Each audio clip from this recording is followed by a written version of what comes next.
Vamos a orar y después leer la palabra. Oremos.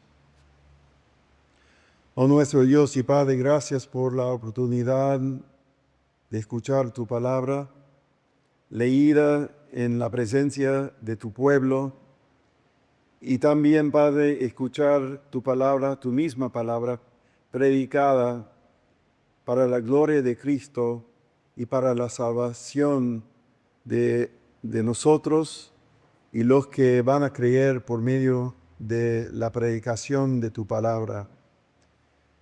Padre, te rogamos por el Espíritu Santo para que abres nuestros corazones hoy y para también nuestros oídos, para oír todo lo que has preparado para tu pueblo hoy. En el nombre de Jesucristo.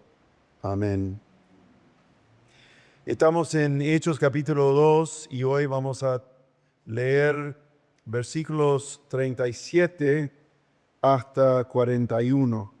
37 hasta 41. Esta es la palabra de Dios. Pedro está terminando con su sermón y vamos a ver los efectos o resultados de su sermón. Dice así: al oír esto, conmovidos profundamente, dijeron a Pedro y a los demás apóstoles: hermanos, ¿qué haremos? Entonces Pedro les dijo: arrepiéntanse y sean bautizados cada uno de ustedes en el nombre de Jesucristo para perdón de sus pecados, y recibirán el don del Espíritu Santo, porque la promesa es para ustedes y para sus hijos y para todos los que están lejos, para tantos como el Señor nuestro Dios llame. Y Pedro, con muchas otras palabras, testificaba solemnemente y les exhortaba diciendo: sean salvos de esta perversa generación. Entonces los que habían recibido su palabra fueron bautizados y se añadieron aquel día como 3,000 almas. La palabra de Dios.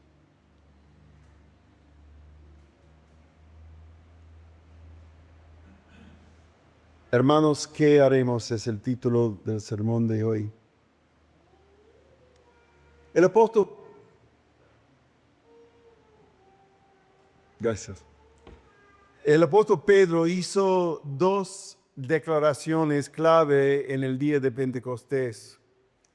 Primero, la profecía del Antiguo Testamento en Joel y otros lugares como Isaías 32:15 y 44:3 se ha cumplido, lo que significa que el era del Espíritu Santo ha amanecido junto con la ascensión del Mesías a la diestra del Padre.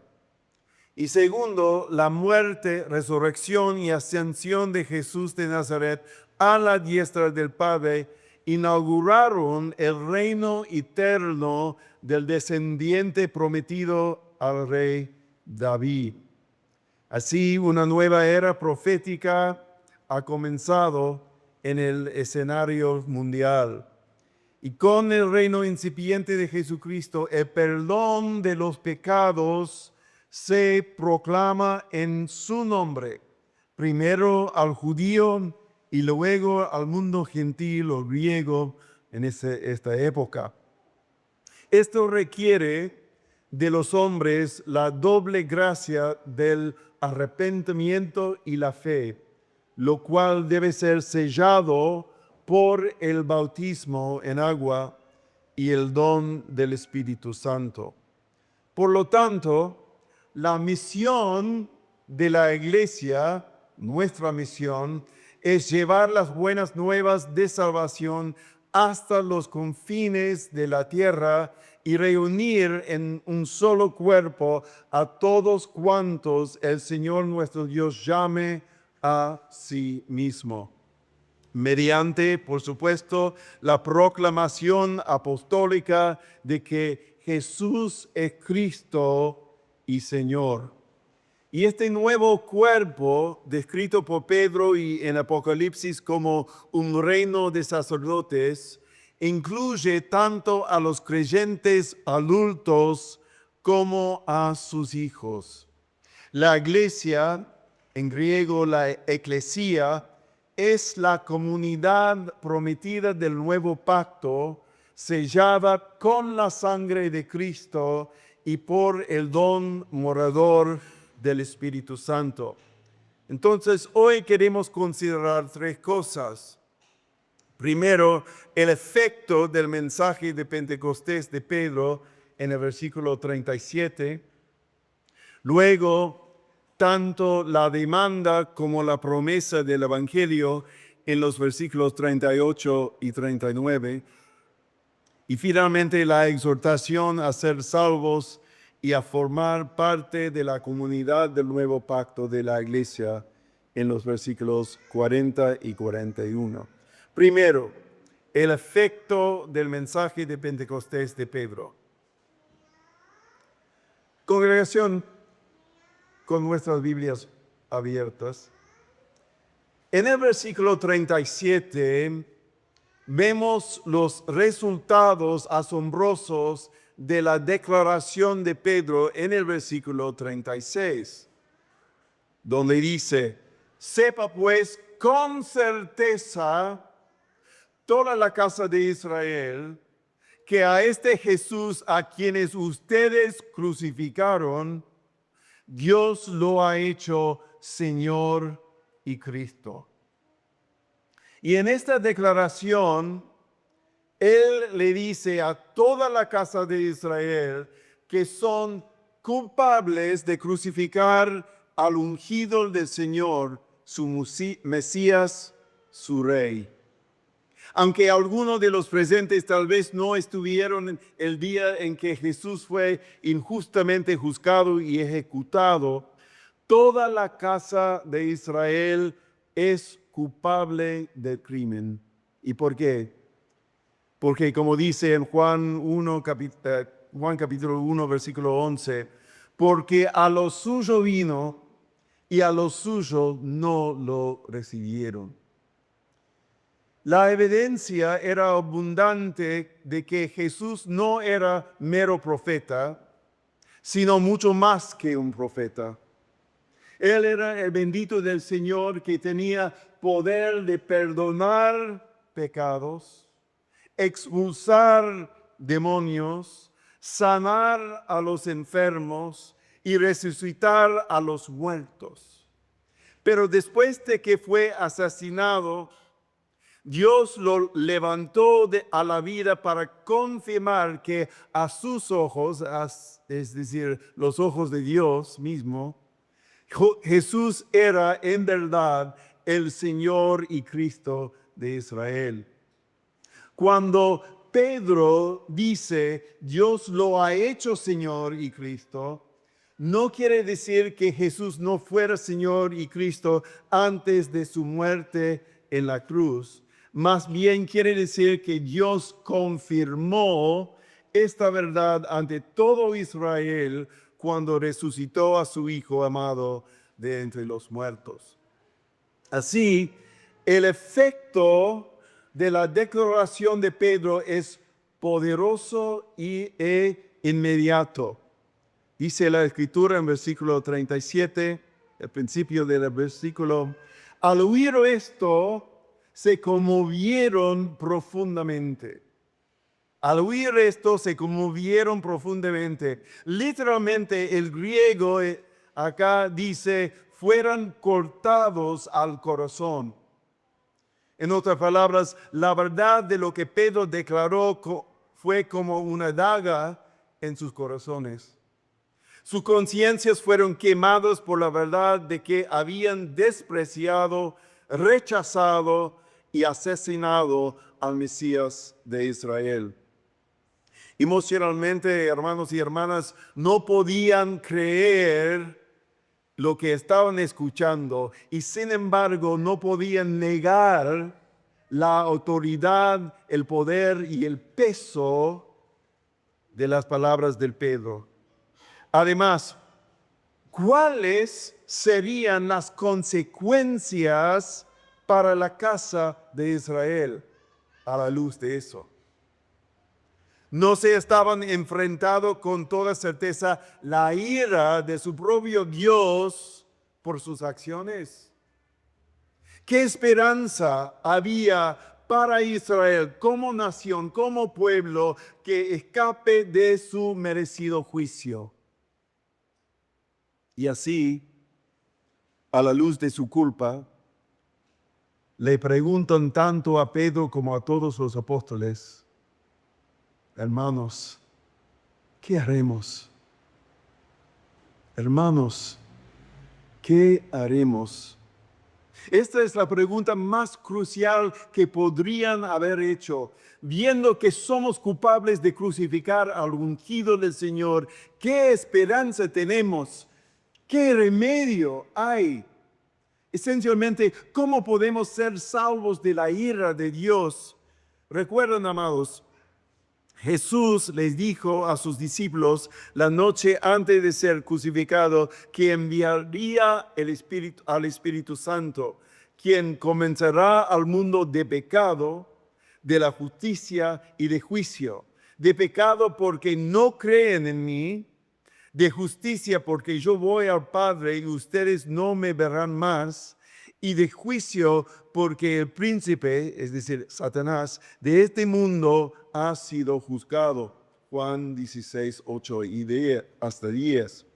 Y aquí está la clara evidencia de que el Espíritu de verdad estaba haciendo su obra de convencer a los hijos de Israel de su horrible pecado de crucificar a su propio Mesías. Hermanos, ¿qué haremos? Esta pregunta urgente de la multitud, ¿qué haremos?, es en realidad para cada persona que no ha creído en Jesucristo. No preguntar qué debo hacer para ser salvo te pone en peligro, mostrando que careces de una verdadera convicción de pecado y del temor del juicio de Dios. Si alguien cree que no ha quebrantado la ley, santa ley de Dios, y puede presentarse con confianza ante Dios en el día del juicio, tal persona está terriblemente equivocado. Como nuestro hermano Matías predicó de Romanos el domingo pasado, nuestros pecados son demasiado grandes y nuestra naturaleza caída demasiado débil para presentar un caso de inocencia. Más bien la Escritura enseña que para que toda boca se calle y todo el mundo sea hallado culpable delante de Dios. Romanos 3, 19. ¿Y qué significa eso, hermanos y hermanas? Significa que no podrás responder a Dios cuando Él diga que eres culpable de haberlo ofendido si estás fuera de Cristo. ¿Pero por qué? Porque esto es lo que va a pasar en el día del juicio.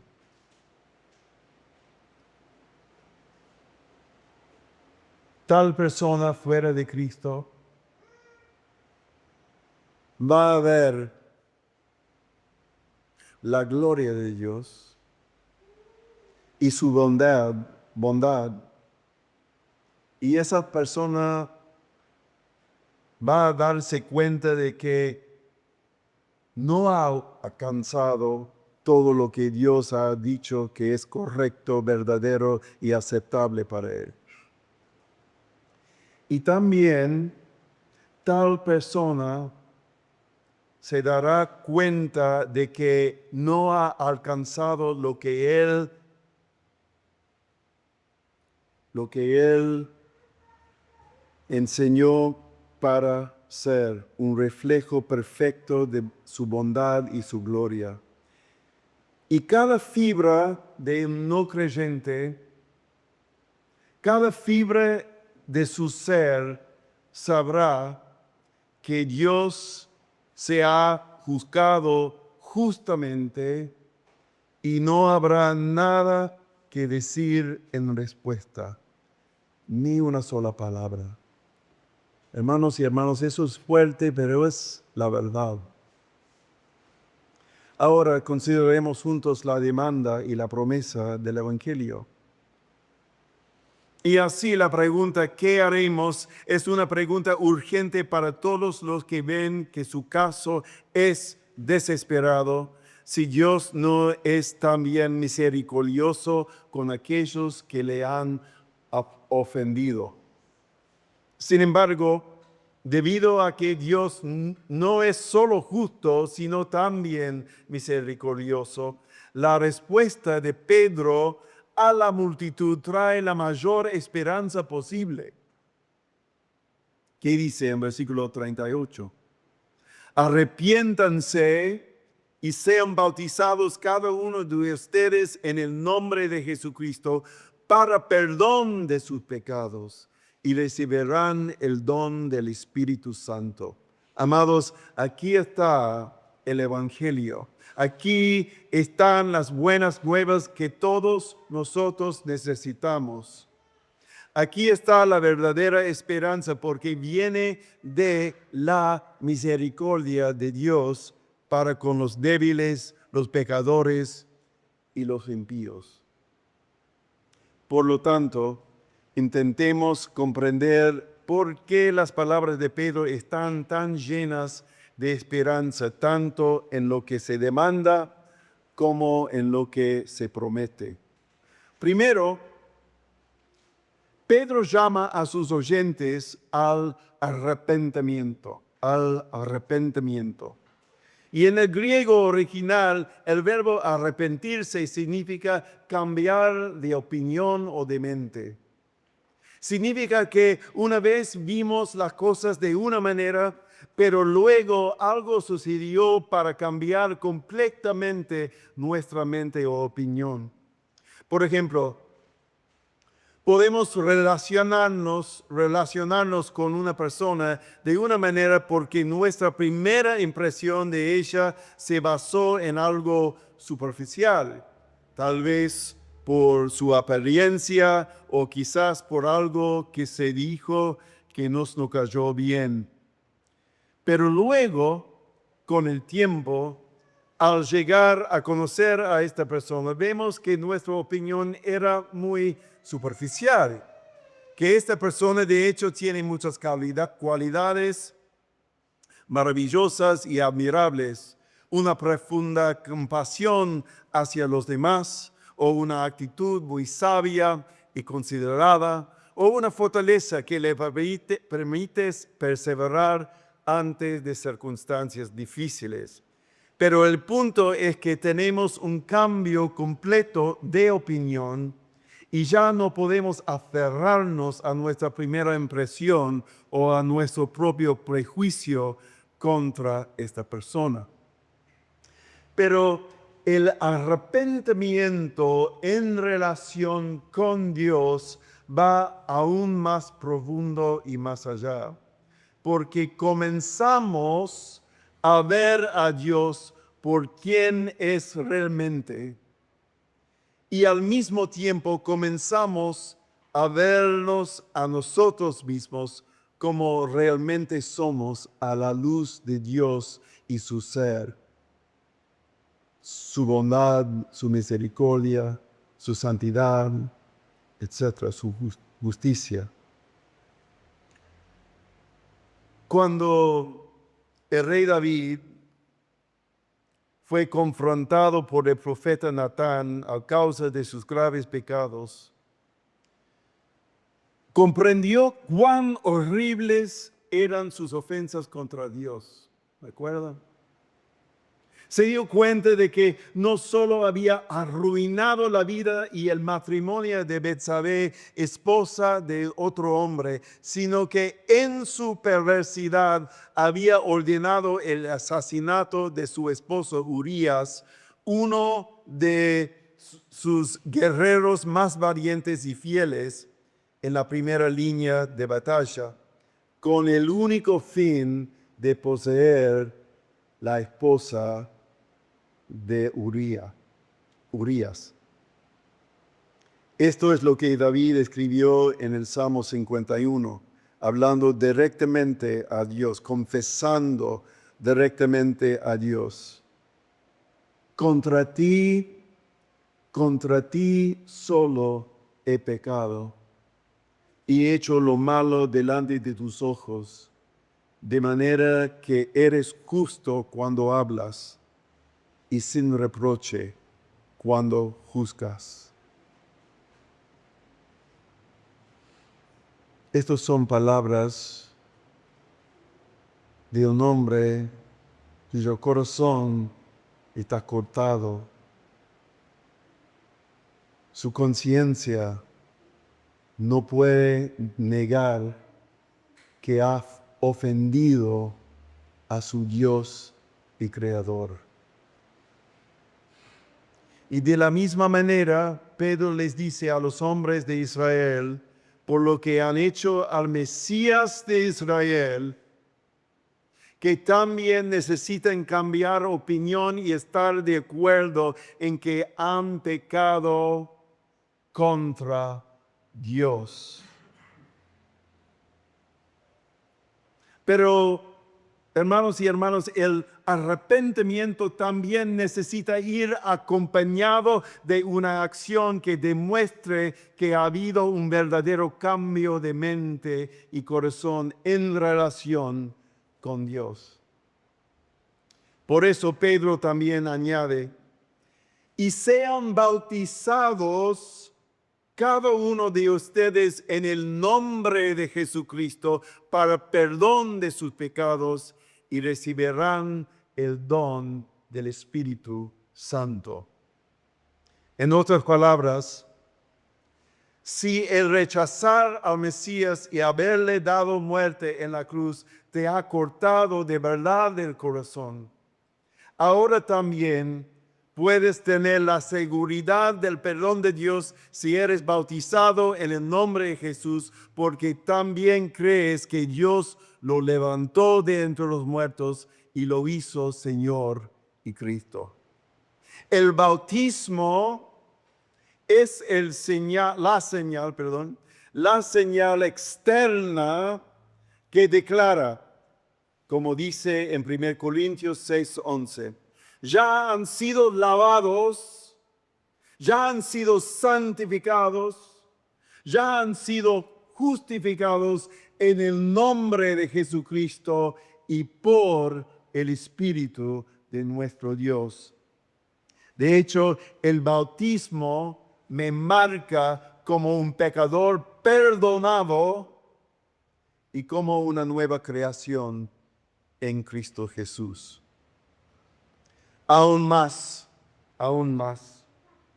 Dios sella esa promesa de perdón de pecados en Cristo a un creyente mediante el don del Espíritu Santo. Abran sus Biblias, por favor, a la carta a los Efesios del apóstol Pablo. Y el apóstol habla de esto en esta manera en capítulo 1, versículos 13 a 14. Efesios 1, versículos 13 a 14. Dice en la siguiente manera, en Él también, es decir, en Cristo también ustedes, después de escuchar el mensaje de la verdad, el evangelio de su salvación, y habiendo creído, fueron sellados en Él con el Espíritu Santo de la promesa, que nos es dado como garantía de nuestra herencia, con miras a la redención de la posesión adquirida de Dios para alabanza de su gloria. Amén. Bueno, ustedes bien, lo que dice Pablo acá, es exactamente el mismo mensaje y la misma promesa del Evangelio a todos los que se arrepienten y creen en Jesús, como lo fue en el día de Pentecostés y lo ha sido todos los días desde entonces. Para ser salvo, debes arrepentirte y estar de acuerdo con Dios en que necesitas un Salvador, el Mesías Jesucristo. No hay salvación en nadie más y en ningún otro nombre. Y con el arrepentimiento y la fe en Jesús viene el don del Espíritu Santo, que es el sello y la garantía de nuestra redención, esta nueva y maravillosa vida en Cristo, dada a todo aquel que invoca el nombre del Señor. Ahora, miren conmigo el versículo 39. Y lo que quiero que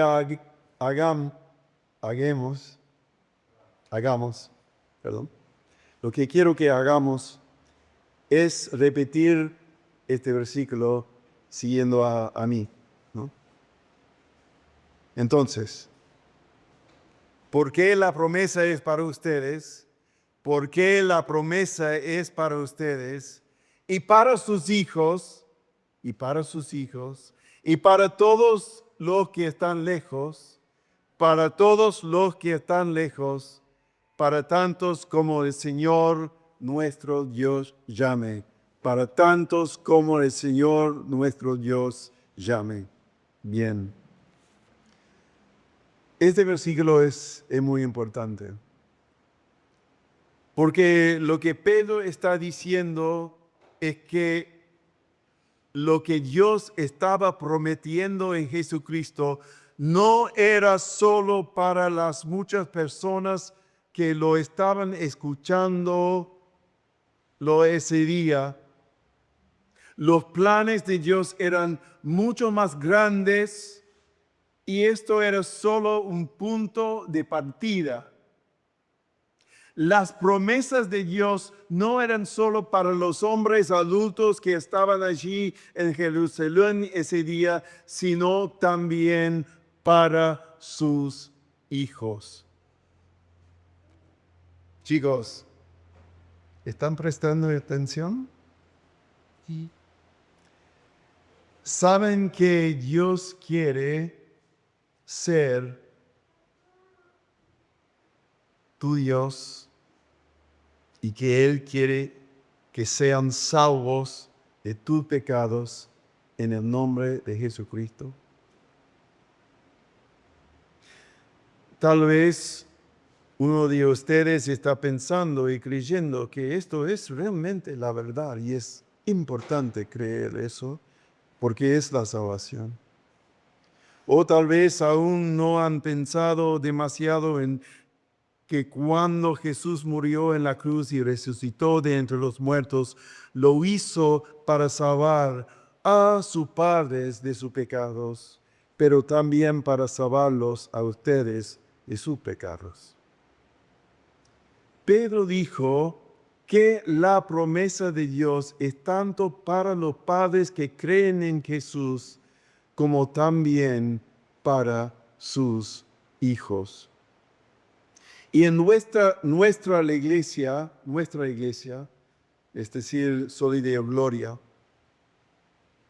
cuando los padres creen en Jesús, se bautizan para mostrar que son perdonados en Cristo. Pero también les pedimos y animamos a que bauticen a sus hijos. ¿Y por qué? Porque tu mamá y tu papá confían en que Dios les ha hecho una promesa especial a ellos y a ustedes, sus hijos, como dijo el apóstol Pedro. La promesa es para ustedes y para sus hijos. Y esta promesa es que Dios lavará nuestros pecados, nos perdonará y nos hará parte de su familia a través de Cristo Jesús. Y el bautismo, el sacramento del bautismo, es un señal especial de esta promesa de Dios.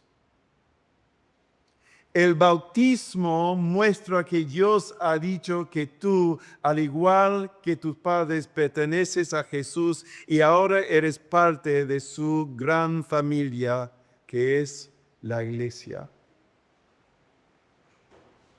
Así que cuando los padres traen a un bebé o un niño o quizás a un adolescente para ser bautizado, están de acuerdo en la fe que Dios quiere que esta señal especial de nuestro lavado y perdón de pecados sea puesta sobre su hijo o su hija.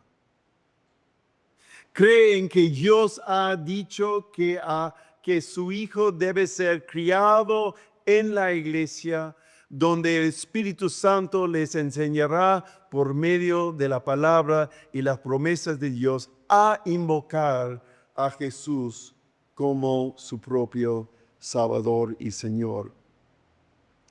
Y cuando los padres bautizan a sus hijos, están obedeciendo de una manera maravillosa para que toda la iglesia lo vea. Sí, creemos en la promesa de Dios de que Él no solo será nuestro Dios y Salvador, sino también el Dios y Salvador de nuestro precioso hijo o hija. En ese momento toda la iglesia comienza a orar por ese bebé o ese niño o niña recién bautizado. Oramos para que a medida que crezcas, creas verdaderamente en tu corazón que necesitas a Jesús para perdonar tus pecados y que Él murió en la cruz y resucitó por ti. Y cuando eso sucede, estás listo para disfrutar de la otra señal de la promesa de Dios, que es la Santa Cena. La Santa Cena es para todo miembro de la iglesia que ha invocado el nombre del Señor Jesús con fe y que confiesa que necesita ser alimentado, nutrido y perdonado a través de la muerte de Jesús en la cruz y por el poder de su resurrección.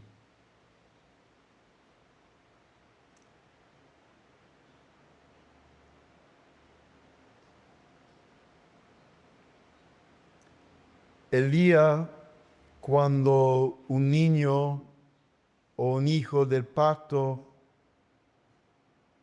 confiesa que Cristo es su Señor.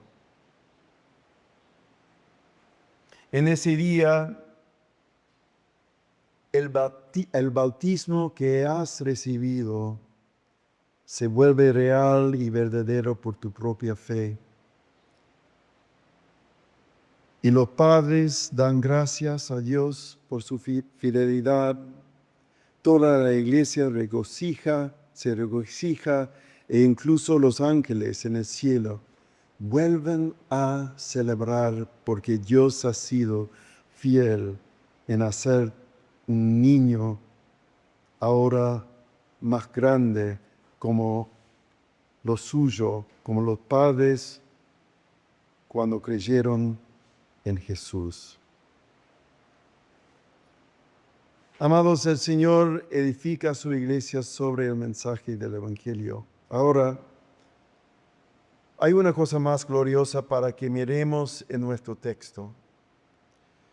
Con muchas otras palabras testificaba y les exhortaba, diciendo: sean salvos de esta perversa generación.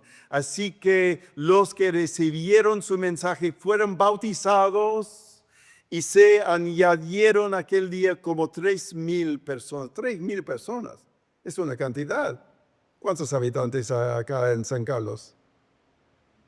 No sabemos.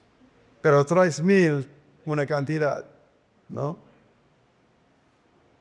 Bueno, no sabemos todo lo demás que Pedro predicó a la multitud en el día de Pentecostés, pero Lucas, el autor de Hechos, da un resumen de todo lo que dijo en una sola frase: sean salvos de esta perversa generación. Sean salvos de esta perversa generación.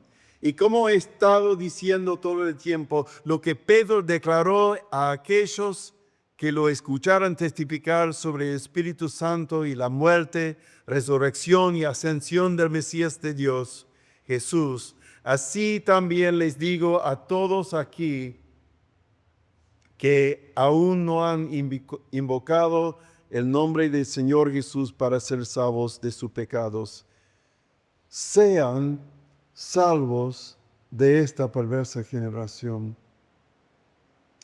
Sí, es cierto que la generación de aquellos hombres y mujeres judíos que clamaron para que Jesús fuera crucificado fue una generación perversa, sin duda. No querían que Jesús fuera su rey. Se habían apartado de su propio camino. Prefirieron que el gobernador romano liberara en la Pascua a un ladrón y asesino notorio, Barrabás, en lugar de dejar libre a Jesús.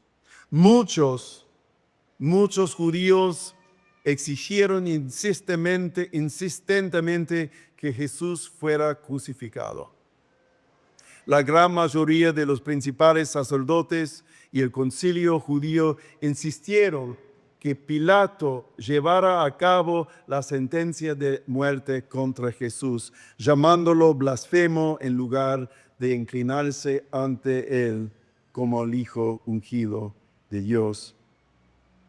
Pero les pregunto a todos aquí: ¿es esta generación nuestra menos perversa?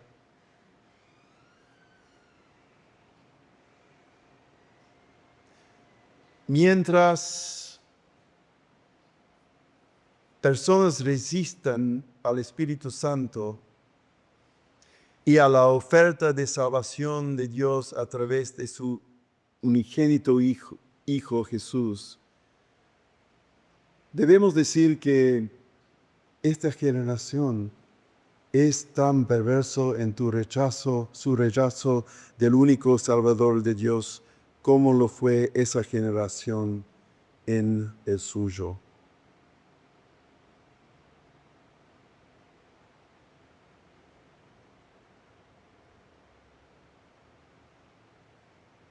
¿Qué necesitan la gente? ¿Más pruebas de la resurrección de Cristo? ¿Un argumento más sabio de por qué una persona necesita a Jesús como su Salvador? Quizás hay alguien aquí que está convencido que este evangelio es para otros, todo bien, pero no para ti.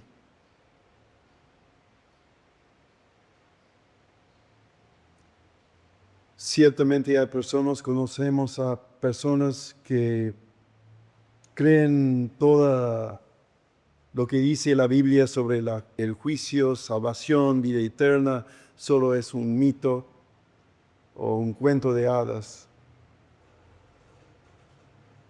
La verdad, hermanos y hermanas, hay muchísimos argumentos orgullosos levantados contra el conocimiento de Dios. Pero es el diablo, es Satanás, que los incito y alenta a todos.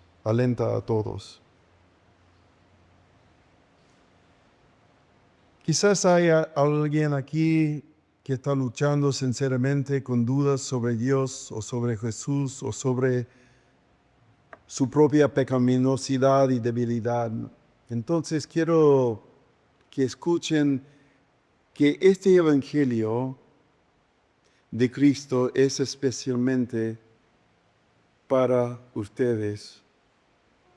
Usando las palabras del profeta Isaías, el Evangelio dice acerca de Jesús: no quebrará la caña cascada, ni apagará la mecha que humea. ¿Y qué significa esto? Simplemente significa que el Señor Jesús da gracia, consuelo y paz a los quebrantados de corazón, a los que tienen miedo y luchan, a los que están cansados y llevan cargas pesadas. Quizás eso te describe. Que nadie aquí piense que de alguna manera está más allá de la gracia y el poder de Cristo para salvarte. Su evangelio no es solo sean salvos de esta perversa generación, sino también vengan a mí todos los que están cansados y cargados, y yo los haré descansar. Tomen mi yugo sobre ustedes y aprendan de mí, que yo soy manso y humilde de corazón, y hallarán descanso para sus almas, porque mi yugo es fácil y mi carga es ligera. Aunque sus pecados sean como la escarlata, como la nieve serán emblanquecidos. Aunque sean rojos como el carmesí, como blanca lana quedarán. Amados, en el día de Pentecostés 3,000 almas fueron bautizadas y añadidas a su número, es decir, a la comunidad del nuevo pacto en Cristo, a su iglesia. Escucharon el mensaje de la cruz, se arrepintieron de sus pecados y creyeron en el poder de la resurrección de Cristo para la salvación de sus almas. Amados, la verdad del Evangelio es que si confiesas con tu boca a Jesús por Señor y crees en tu corazón que Dios lo resucitó de entre los muertos, serás salvo. Porque con el corazón se cree para justicia y con la boca se confiesa para salvación. Y así es, desde el día de Pentecostés hasta ahora, que el Señor continúa edificando su iglesia generación tras generación, añadiendo a su número a los que están siendo salvos, bautizándolos en su nombre, y las puertas de Hades no prevalecerán contra ella. Amén. Oremos. Padre Celestial, te damos gracias por la fiel proclamación de tu Evangelio que hemos escuchado hoy. Te pedimos que te complazcas en atraer tantos a los adultos como a nuestros hijos hacia Cristo. Ayuda a todos los padres aquí presentes a traer a sus hijos a la iglesia para que escuchen el Evangelio y por tu gracia sean sellados por el Espíritu Santo en Cristo a través del sacramento del bautismo. Ayúdanos en nuestra generación a ser fieles a Cristo y a su Evangelio y a la comunidad del pacto de la Iglesia. Oh Señor Jesús, sigue edificando tu Iglesia entre nosotros, a pesar de nuestros muchos pecados y debilidades, por el poder de tu Espíritu Santo, y para tu gloria y la de nuestro Padre Celestial. Amén. Ahora invito a nuestro hermano Diego adelante para la oración congregacional.